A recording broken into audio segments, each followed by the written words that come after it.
Second part of our lecture is Hooke's law and Young modulus. We will do this topic and its mathematical derivation also. Next one is Hooke's law.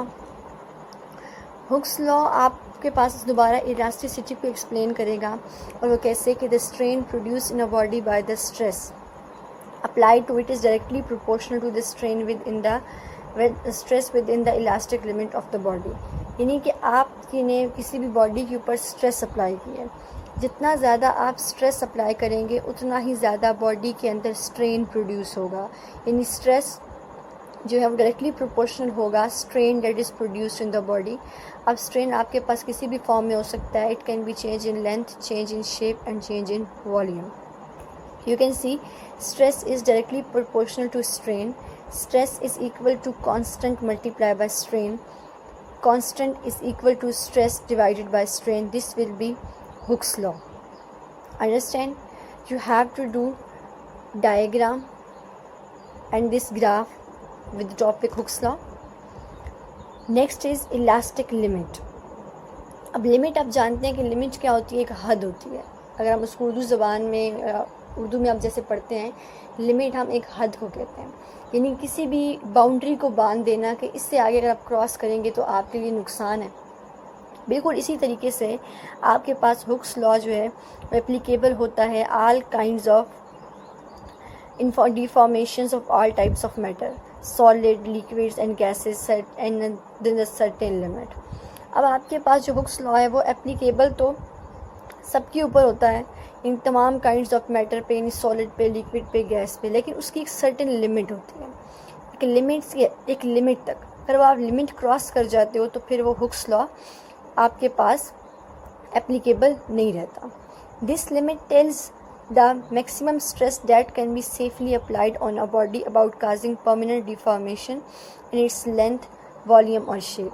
यानी किसी भी body के ऊपर ये बता देना कि इस बॉडी की इतनी लिमिट है किसी भी स्ट्रेस को, किसी भी दबाव को बर्दाश्त करने की. या इससे ज़्यादा आप किसी भी बॉडी के ऊपर स्ट्रेस अप्लाई करेंगे तो स्ट्रेस अप्लाई होने के बाद जब आप डीफॉर्मिंग फोर्स रिमूव करेंगे तो आपके पास बॉडी जो है वो कभी भी वापस अपनी ओरिजिनल पोजीशन पे नहीं आएगी. यानी जो उसके वॉल्यूम, उसकी लेंथ या उसकी शेप के अंदर चेंज आया था वो भी कभी भी वापस आपके पास रिस्टोर नहीं होगा. ये आपके पास इलास्टिक लिमिट कहलाती है. यानी बॉडी के ऊपर उतनी ही स्ट्रेस अप्लाई करना, उतना ही दबाव डालना जितना कि वो बॉडी बर्दाश्त कर सकती है. कि जैसे ही आप डीफॉर्मिंग फोर्स को रिमूव करो तो बॉडी अपनी ओरिजिनल पोजीशन पे वापस आ जाए. यानी जो चेंज आया था उसकी शेप के अंदर, उसके वॉल्यूम के अंदर, उसकी लेंथ के अंदर वो वापस रीस्टोर हो जाए, तो ये इलास्टिक लिमिट कहलाती है. अगर आप किसी भी बॉडी की इलास्टिक लिमिट को क्रॉस कर लेते हो, यानी आप हद से ज़्यादा उसके ऊपर फोर्स अप्लाई कर दे सकते हो जितनी कि वो उसकी बर्दाश्त करने की ताकत नहीं थी. आपने स्ट्रेस किसी बॉडी के ऊपर उसकी लिमिट से ज़्यादा अप्लाई कर दिया है तो फिर आपके पास रिज़ल्ट में क्या आएगा कि जो स्ट्रेन प्रोड्यूस होगा बॉडी के अंदर वो परमानेंट हो जाएगा. यानी जो चेंज लेंथ, वॉल्यूम या शेप के अंदर किसी भी बॉडी के अंदर आएगा वो आपके पास परमानेंट हो जाएगा. वो कभी भी आपके पास ओरिजिनल पोजीशन पे वापस रीस्टोर नहीं होगा. जैसे आप एग्जांपल ले सकते हैं स्प्रिंग की, कि स्प्रिंग के साथ अगर आप उसकी जो आपके पास उसकी लेंथ इंक्रीज़ हो सकती है, उससे ज़्यादा अगर आप हैवी मैस जो है वो सस्पेंड कर देते हैं या हैवी वेट जो सस्पेंड कर देते हैं तो जो इसकी लेंथ के अंदर चेंज आएगा स्प्रिंग की लेंथ के अंदर वो कभी भी वापस अपनी ओरिजिनल पोजीशन पे स्टोर नहीं होगा. आप सिंपली इस एक्सपेरिमेंट को परफॉर्म कर सकते हैं by taking the spring of your on ball point. अपने घर में आपके पास जो बॉल पॉइंट मौजूद होते हैं आप उनके अंदर मौजूद स्प्रिंग को इस एग्जांपल के तौर पे यूज़ कर सकते हैं कि जब उसको आप खींच के लंबा कर देते हैं, यानी उसके ऊपर एक्स्ट्रा फोर्स अप्लाई कर देते हैं, उसकी लिमिट से ज़्यादा फोर्स अप्लाई कर देते हैं तो कभी भी आपके पास ओरिजिनल पोजीशन पे वापस स्टोर नहीं होता. ठीक है, that is the limit that is known as elastic limit of the Hooke's law. Next is Young modulus. Young modulus is the ratio of stress to tensile strain is called Young modulus. यानी आपके पास stress और tensile strain जो होती है उसकी जो ratio है वो आपके पास Young modulus कहलाती है. Simply consider a long bar of length L not. अब आपने क्या करना है कि आपने एक लॉन्ग बार कंसीडर करनी है जिसकी ओरिजिनल लेंथ कितनी थी L not. L not mean its original length and cross sectional area A. उसका क्रॉस सेक्शनल एरिया कितना है A है.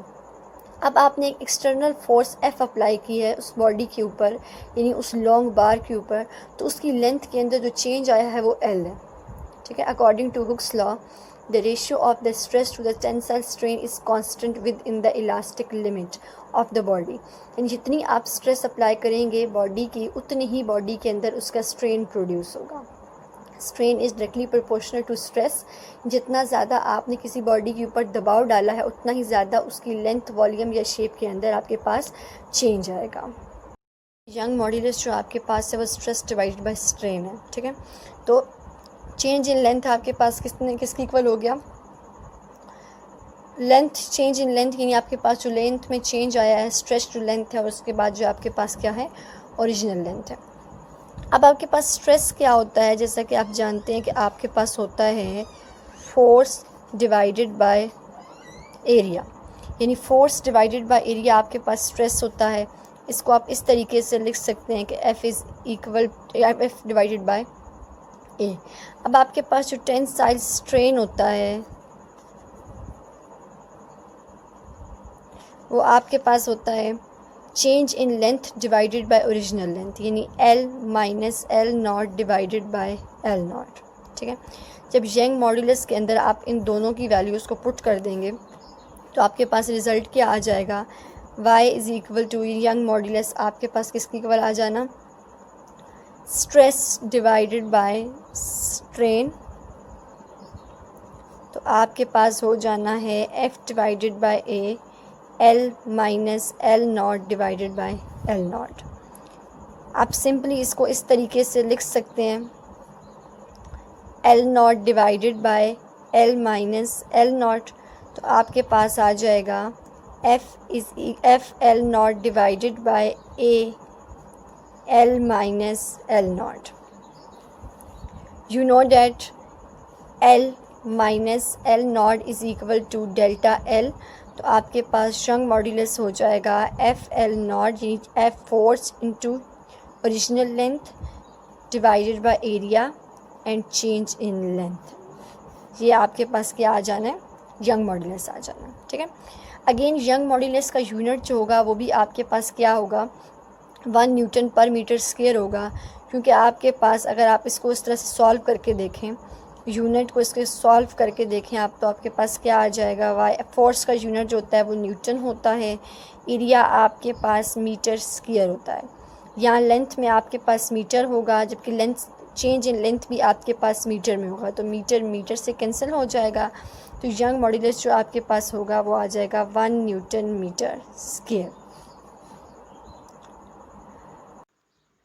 That was a today lecture, and your diary will be page 160 to 162. Assessment you have to do example number 7. Take care of yourselves and your families. Allah Hafiz.